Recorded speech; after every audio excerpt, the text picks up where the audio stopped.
Hello, this is your instructor, Russ, and I just wanted to make this little video, post it to show you some of the things that I'm looking for in your delivery of your speech. Now, I've written individual comments for each one of you that have presented your informative speech, but I wanted to also demonstrate for you some of the things that I was talking about in my comments. Now, of course, I'm trying to speak to everyone in the class.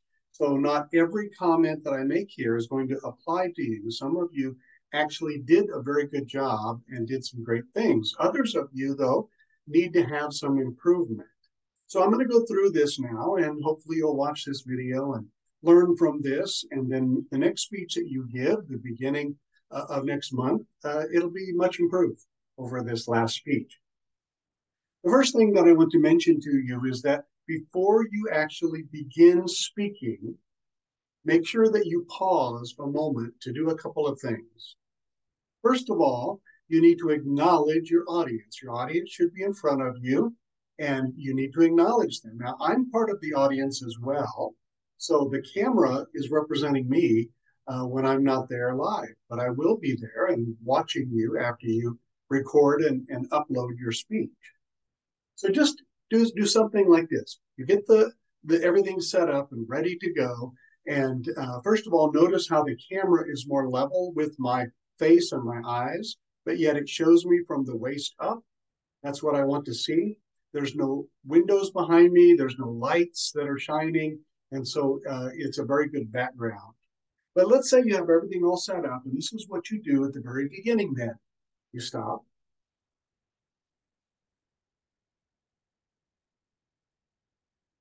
You don't say anything. You just pause and smile and look out at the audience. Acknowledge that they're there. Many of you read from your cards too much, or some of you had actual paper that you read from, and you can't do that. That's not acceptable. You have to use note cards. That's why I've got my notes written here on the note cards for me on what to say. But you pause and don't say anything, but smile, look at your audience, acknowledge them. What you're doing here is you're taking command of the speaking position. So you pause, smile, look at each one of the audience members individually. Don't say anything yet. And then you begin with your attention getter. Now, the very first part of your introduction needs to not be the announcement of the topic. Some of you said, today I'm going to be talking about. Don't start with that. You start with your attention getter. After the attention getter, then you can say, today I'm going to be talking about, and you announce your topic.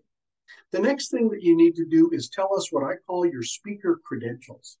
And that is, you need to tell us two things, at least two things. One is, why are you speaking on this topic? What qualifies you as more of an expert than the audience? Perhaps you want to say something like, I've got personal experience with this. I've been doing whatever it is you're talking about for X number of years. You also can say, I've done a lot of research on this in preparation for this speech. So that qualifies you then as more of an expert than the audience. The second thing you want to do is you want to relate this topic to the audience. In other words, tell the audience what they're going to gain after listening to your speech, what they're going to be able to do better, why they should listen to you in giving this speech. What benefit will this speech be for them? So that's something you do after you do your attention getter, after you announce the topic, then you give your speaker credentials and relate the topic to your audience. The last thing in the introduction is you must preview your main points. Now, one difference between an essay, a written communication, and a speech, oral communication, is that people don't get to reread or rehear your speech. They only hear it one time. And that's why you need to do a lot of repeating, a lot of repetition. So in the introduction, you must preview, here are the two things I'm going to talk about today. Here's the three things I'm going to talk about today, whatever it is. But you need to organize your speech so it's not just a series of information that you're going to basically dump onto the audience, but it is an organized 2, 3, 4 main points In these short speeches of 4 to 6 minutes, you don't have much more than time to do more than about 3 main points. The next thing that you need to do then is connect one part of your speech to another. When I say use more connectives or you didn't use any connectives, that means you need to preview what you're about to talk about. That's what I would do right after my introduction. So you previewed, here's the 3 points I want to talk about. Then you have a preview sentence that says, let's start by talking about whatever it is you want to talk about first. That's a preview sentence. That's a connective, a way to connect what you just said with what you're about to say next. The next thing I want to talk about is your verbal citation of your sources. Now, you were supposed to use a minimum of 5 sources and verbally cite them during the delivery of the speech, not at the very end of the speech. Now, some of you listed your sources very well on your outline, but you didn't verbally cite all 5 of those sources. You must do that. And the reason you do that is it builds up your ethos. Remember, we've talked in class or you've read in class about the term ethos, meaning believability. You're more believable. You're more credible. You're more trustworthy if you don't act like you know everything. And this all came from you. But in reality, it didn't all come from you. It came from your sources where you got your information. And you must tell us, verbally cite, according to, the more you do that, the more believable, the more credible, the better your grade is going to be for this presentation. So you must do that. And then after each of your main points, you need to connect that to the next main point. Now here, I recommend that you use transitions, complete sentences that do 2 things. That talks about, here's what I just got done talking about. Now that we know about this, let's move on to the next thing. So it previews and it summarizes. So it tells us what we just talked about and previews what is coming next. So there's another connective. When you get to the conclusion, the connective you should start with in the conclusion is a signpost. Signpost is defined as a short word or phrase that tells the audience where they're going. So you would say something like, to sum up, in conclusion, something like that. But you need to have a verbal, maybe even a nonverbal type of signpost. You could, for example, pause. This indicates that there's a change, something different coming. And then combine that with a verbal signpost, in conclusion, in short, to sum up, and then restate your main points. So remember, in the introduction, we previewed the main points. In the body, we talked about each of the main points. Now here in the conclusion, we're repeating, restating the main points again, because this is an oral communication and the audience may not remember what you talked about. This is going to help set it into their memory so they can remember what you talked about. And then, of course, at the end, you have a memorable ending. You say thank you, and then you stop the recording. Now, there's a couple of other things that I want to talk about here that I consider to be very, very important in your presentation. If you want to improve your grade on the speeches, then these are a couple of things that I'm really looking for in the next speech. One of them, the most important thing I think of all, is eye contact. You must look at the audience. You know, why do you even have an audience there if you're just going to have a essay that you're going to read to them and you're not going to look at them at all? Then you might as well just submit it in written fashion and give it to everybody. Make a copy, give it to everybody, because you're not paying attention to them anyway if you don't look at them. So eye contact, but I don't want this to be memorized. This needs to be extemporaneous. What does extemporaneous mean? It means that you use a note card, you have on your note card words, or you have a list of things, or you have an outline.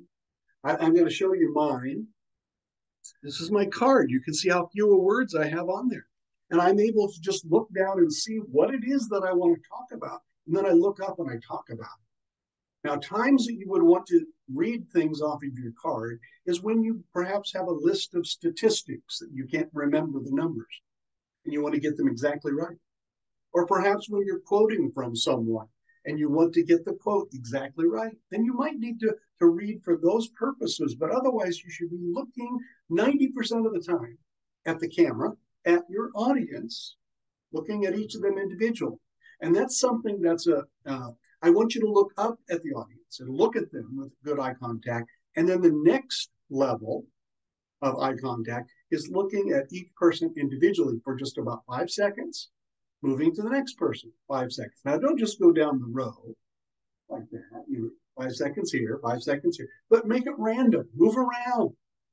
Don't always look at the same person. And sometimes look at the camera, but don't always look at the camera or only look at it. The next thing, and this is called, by the way, extemporaneous speaking. It's when you're speaking from notes or an outline. The second thing I'm really going to be looking at is for you to slow down. Many of you are speaking way too fast. I can relate because when I was young, and even today, I have to tell myself, slow down. Add pauses. You see, this is the first time that your audience is hearing this information. And so you've got to give them time to digest the information you're giving them. It's kind of like if you were eating. You don't just continually put food in your mouth. You stop and you chew on things and you swallow. You get a little drink, you pause. And that's what you have to do when you're speaking as well. Let people have a chance to digest what you're talking about. So slow down and add pauses. So here's 4 things that I want you to work on between this speech delivery and your next speech delivery, which is due in about a month. First of all, I'm looking to see if you're going to pause before you speak. You're going to smile, not say anything. You're going to look at the camera, but you're also going to look at your audience members, and then you're going to begin. Number 2, I'm looking for really great eye contact from you. So you've got some information written on your cards, but you're mainly trying to connect with your audience. Because after all, isn't that what your goal is to connect with another person and give them your ideas and your information? The third thing I want to watch for is that you slow down, enunciate, you add more pauses. Let people have a chance to think about things and to be with you as you are going along. You're not just trying to get through this as fast as you can. And the fourth thing, I really am going to be listening for your connectives. In between the introduction and the first main point, I want to hear a preview statement. Let's start with this. In between your main points, I want to hear transitions. Now that we've talked about this, let's move on to the next point. And then in the conclusion, I want to hear at the beginning of that signpost where you are saying, in conclusion, to sum up, something like that. And then in the conclusion, I want to hear a summary, a restatement of your main points. So if you remember those 4 things, pause, eye contact, slow down and add pauses, and use connectives, and you're going to have a great speech. And I know you're going to do very well. I look forward to reading and seeing and hearing your next speeches. And if you have any questions or any concerns, please don't hesitate to contact me. And this is your instructor, Russ, saying so long and have a good day.